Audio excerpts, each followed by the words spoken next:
Жамбыл аудандық полиция бөліміне Жамбыл жаңа фосфор заводы жауапкершілік серіктестігі қайырылды.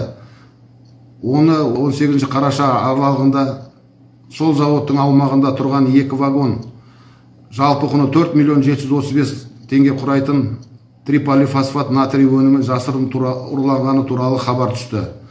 Аталған дерек бойынша Қазақстан Республикасының қылмыстық кодексінің 188 бабының 3 бөлігімен іс қозғалып, Жамбыл ауданының полиция бөлімінің жеке құрамынан топ құрылып, аталған қылмыс 21 қараша күні осы қылмысты жасады деген күдікпен ұсталған азамат Тараз қаласының 28 жасқа толған М азаматы болу деректері белгілі болды. Аталған қылмыс бойынша айғақ заттар алынып, қазіргі таңда қылмыскер Қазақстан Республикасының процессуалдық кодексі бойынша 128 бабы негізінде қамаққа алынып, тергеу амалдары жүргізілуде.